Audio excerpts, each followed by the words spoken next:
Good morning. I love you. I love you. I love you. I love you. If it's your first time here today, I love you. Welcome. Welcome. I'm so grateful you're here, and love is really a key thing. It's hard for us to describe it. You know, the Eskimos, they have like 52 words for love, and we only have one. And it's something that's so deep and so profound and so unexplainable that it transcends words. But isn't that exactly what the divine is? So deep and so unexplainable that it transcends words. Anytime I try and say, you know, I want to describe God, and I use words, then I'm actually limiting what it is. A lot of people have a limited concept of God, though. They have an idea that there is a limitation in the divine, that the divine limits things. Like, you know, as I was brought up, I don't know how you were brought up, but as I was brought up in the Methodist religion, which I love Christianity because Jesus is way cool, just so you know. But what I was taught is that there was a judgment. It was very confusing. Like, God is love, and then there's judgment. God is love, and there's judgment. Well, how is there really both at the same time? Didn't make sense to me. And eventually I left, and I think a lot of faith traditions have kind of that dualism going on. And the truth is, if God is love, there is no judgment. And if God is infinite, then God is everywhere present. Which means there's no space in your body, in your mind, in your soul, anywhere that God isn't. You are composed of the divine. Each and every one of us is made up of that individualized expression. I try and think of it like this way. I was trying to think, like, what are some like really good examples? So imagine a diamond. I love diamonds. By the way, if you ever want to get me anything, I'm okay with diamonds, just so you know. But diamonds are, you know, if you get like a perfectly faceted diamond, and you know how you shine the light, you could even, I have these things in my window, you know, like the little crystals where the sun catches them, and then they shoot out all these rainbows all over my room. I got like 7 of them in my office window, and there's rainbows everywhere. And each facet has like it's the same light, but each facet expresses the light differently. Each rainbow is a different size, a different shape. It's, you know, it's amazing. It's beautiful. And that's kind of how each and every one of us is. It's like we're a facet of the divine. So we have our own individualized expressions, but there's no separation between us. I also think of it as like a grassy hill. Not a heel, but a hill. A grassy hill. And think of like each individualized grass blade is its own special representation of the divine. And yet underneath, all the root systems are connected, right? Or redwood trees. Did you know that redwood trees are one of the largest living organisms? That their roots are actually interconnected all across the entire country? And they're shallow. They have shallow roots. So the redwood tree that's in my backyard is connected to the redwood trees that are over here. They're all connected. They're all part of one thing, but they're individualized expressions of the one thing. And that's what each and every one of us is. So if we bring it down to love, that's kind of the key. It's kind of a secret. You know the secret? Let me tell you about the secret. The secret to life is love. There was a while ago, there was this thing, the Christian traditions said, what would Jesus do? And I really loved and appreciated that because they were talking about in Christianity, at least for me, the way I understand Jesus, I have a belief system, and it can be different from your belief system, by the way. We're allowed to have different belief systems. So I'm just going to say that I truly believe that Jesus was a man who embodied what each and every one of us can embody. And that he really wasn't the great, the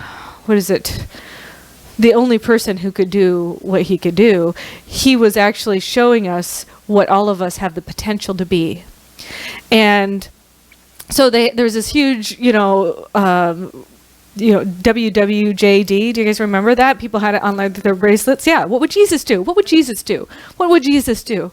It's like in every situation, it was a great reminder. If you were a Christian, you were having a challenge in your day. Well, what would Jesus do? What would Jesus do? And it was great because in the Christian tradition, there's so much love. Jesus is about love. Jesus is a guy who, in the Bible stories where everybody's like throwing rocks at somebody who they think should be stoned to death, he says, "You who have no sins, go ahead and throw the stone." Right? Go ahead. Right? And nobody could throw any stones anymore because we're all one. We're all connected. So what would Jesus do? So that was such a great example, a great metaphor for life. But I really like the idea of what would love do? What would love do? WWLD, what would love do? Any situation that you have, what would love do? This is really relevant to what's going on right now today. There's some things that are coming up that I just have to say that are in the news. They're disturbing me. And I'll be real honest with you. I am really bothered about the whole transgender bathroom laws. And the reason why is because it has nothing to do with love and has everything to do with fear. However, I had this great class that I took in ministerial school with Reverend Deborah Johnson. And she's this brilliant minister. And she did this whole class talking about identity. And this is really important. This does tie in together. So here we are, individualized blades of grass, or individually facets of God, right? And there's different facets, yes. And yet we're all part of the same thing. However, we're connected to our edges. Right? We're connected. I like my blade of grass. I like how it feels to be my blade of grass. And then whenever there's something different that changes, because we're all connected, it changes us.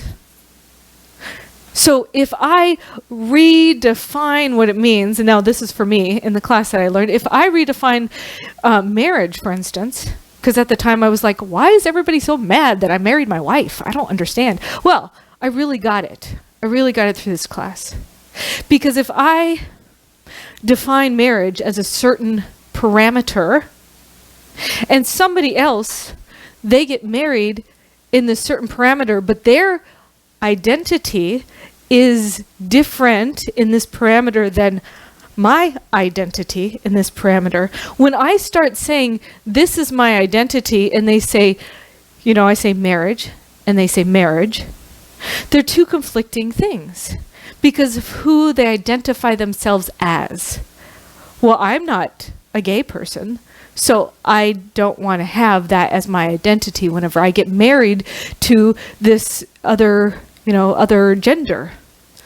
Because that's my identity. So what happens is the walls start blurring.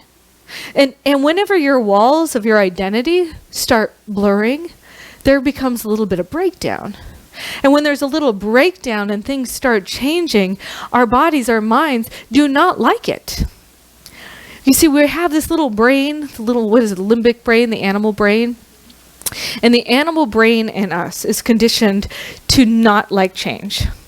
For instance, you're a hunter, right? You're a hunter, you go on your daily, your daily hunting trip, but there's a tiger that comes into your little encampment. By the way, this story from my book, The Dark Side of the Mind, Book of the Month, by the way. there's a tiger that comes into your encampment, right? And so everybody gets really freaked out. And the tigers, it ends up coming every day. So everybody's like getting their, spears ready and everything to protect their children. And one day the tiger doesn't come.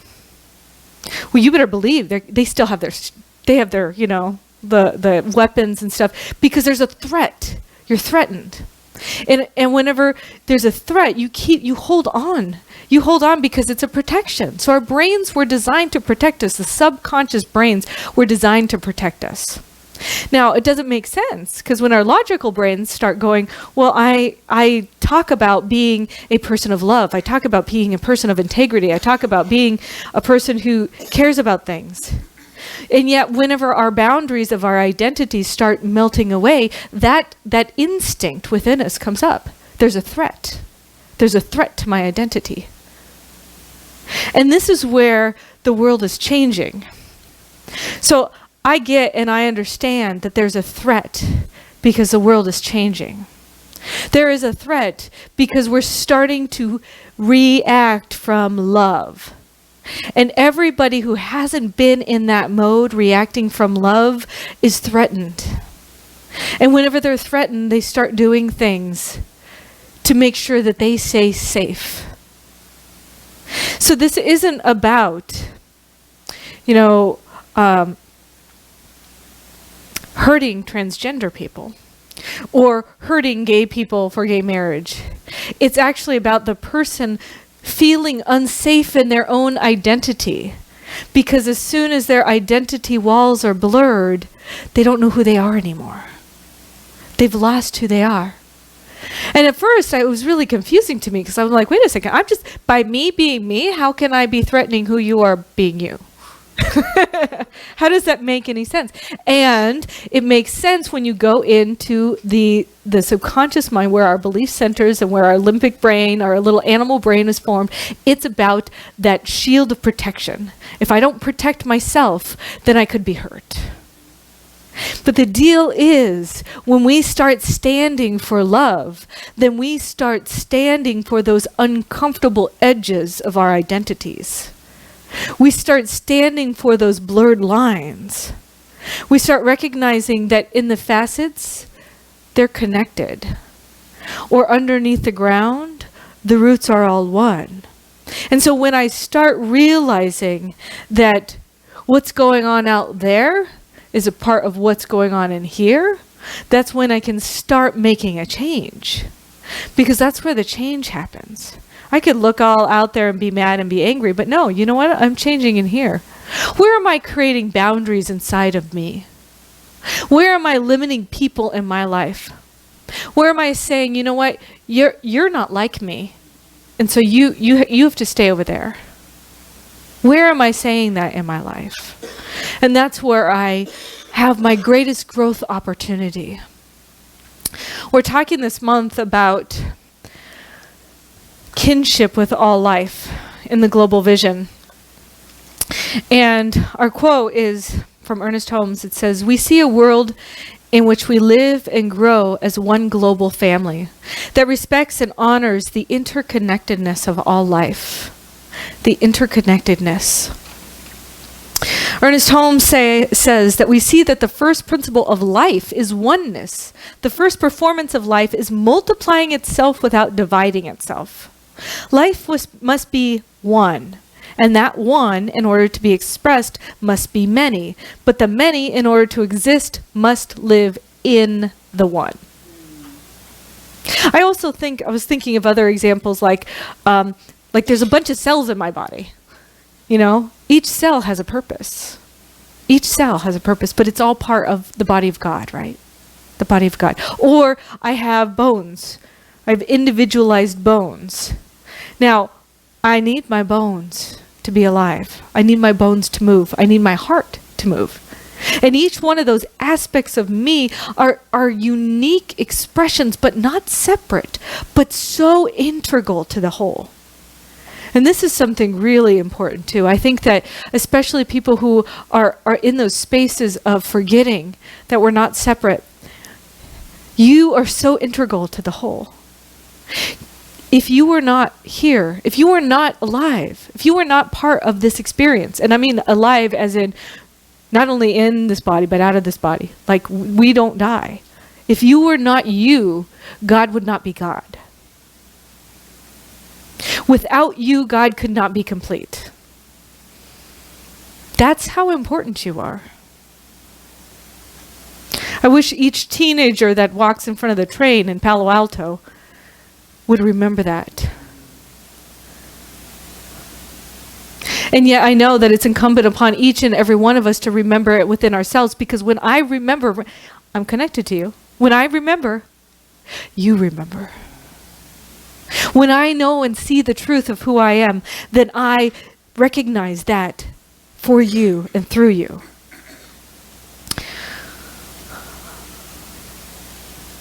Ernest Holmes also said, but the kingdom of heaven must be the way that God looks at things. God is a unitary wholeness, W-H-O-L-E, wholeness, holy. Each individual then can enter into its kingdom, which is already within, only in such a degree as that person sees that he or she is a part of the whole thing, a part of all life, wed to it, one with it. We see in each other the reflection of the manifestation of everlasting life, and each is an individualized embodiment of it. Remember, the kingdom of heaven is already within us. We are in it only as in we are in harmony with it, and that we are awake to it. So this is my mission. This is my challenge to you. Can you awaken to that harmony that's within you? Can you realize that the kingdom of heaven is already within you? That everything you're seeking out there is already in here. It's already in here. And when you start stepping into that awareness, stepping into that idea, then things start changing out there. Because that's how God works. It's all part of this fun and game that we call the dance of life, the game of life, right? If you're in the game of life, you might as well play it. Are you sitting on the sidelines of your own life? Right? Or are you on the field with the basketball or with the, in the court? Are you playing in your own life? Or are you watching it and waiting for it to happen? Another key thing that I wanted to think about was the butterfly effect. There was this man, he's from Durham, North Carolina. His name is Rosati. What's his first name? Something Rosati. Chris Rosati. Chris Rosati was a very great marketer, and he had ALS, Lou Gehrig's syndrome. And so what that does is it slowly shuts down every function in your body until you die. And it's rather quick. It takes maybe a year or two, but he was like 42. And so in Durham, North Carolina, when he got this disease, he recognized he hadn't been living. Yes, he was a successful professional. Yes, he had money, but he wasn't really living. So he had this conspiracy. He thought he wanted to give smiles and give happiness to people. So his idea was, now he was in a wheelchair. There's an interview, you can look at cbs.com with him. He's in a wheelchair. His idea was that he was going to go to Krispy Kreme, and they have a delivery. I don't know if they have deliveries here, but in North Carolina, they deliver Krispy Kreme. And he was going to steal a Krispy Kreme truck. And then he was going to drive the Krispy Kreme truck to a school and give out all the donuts to kids because they wanted to see them smile. So this was his idea, and of course, it's like robbing from the rich to give to the poor. No, but he really wanted. What can I do? Like a little thing that would make a big impact and make a lot of people happy. So he had posted this on Facebook that this was his dream. Well, Krispy Kreme got word of it, and did they get mad? No. You know what they did is they sent him a bus. The bus came and picked him up, and it had thousands upon thousands of Krispy Kreme donuts in it. And he got to go to several schools and give out those Krispy Kreme donuts. And one of them was his old high school. So he got to go, and actually the high school knew he was coming. And so there was, thousands of kids. They were waiting for the Krispy Kremes. And the bliss in his face as he got to see people happy because of their free Krispy Kreme donut was indescribable. Well, it didn't stop there. This man, he couldn't stop giving away things. So he decided he was going to try something about the butterfly effect. Have you ever heard of the butterfly effect? So the idea is that a butterfly flaps its wings like here in California, and then there's a hurricane in Australia because of the butterfly here, right? But the idea is that something little can make an impact across the globe. Something little. So he goes into a diner. He sees these two adorable girls, and they're having, a meal with their family. And so what he decides to do is he's going to give each of these girls $50. And so the girls take, and he's a stranger to them, but they eventually find out who he is. And they know, he's famous as this amazing man who's just transformed this city. And so they're so impacted by the fact that he wanted to give them the opportunity. So he gave them $50, and their job was to spread some joy in the world with the money. And they were like, I can't believe somebody would give me $50 so I could go spread joy. So they thought about their father, and their father had been in the Peace Corps. And in the Peace Corps, he had gone to Africa. And it was a village in Africa. I'm trying to remember which village. In Sierra Leone. So in Sierra Leone. And there was, at that time, they were working really hard to fight Ebola, and they had just eradicated it. And there was this period of appreciation. Now, there was a lot of people lost during that time. And so the girls decided to give both of their $50 to this group in Africa, and they wanted to pay for a celebration feast for the entire village. So this $100 paid for the entire village to have a celebration feast that they were finally free of Ebola. And imagine, your town has been ravaged, people have died, just terrible things have happened, and it's finally the end. And what a better time than to get together and to celebrate with gratitude and appreciation. And so the whole town was so grateful that they made some signs, and they actually said, "Thank you, Chris Rosati, for your gift of generosity," because they found out about the story. And so Chris Rosati gets an email. Now, he had forgotten that he gave these girls these $50, and he gets an email with a sign of this huge village in Africa. They're all holding up different signs. "Thank you, Chris Rosati, for your impact on me." You see, that was the butterfly effect. And that was a butterfly effect that came from love. That was a butterfly effect that came from love. So I want to challenge you today to think about, what would love do?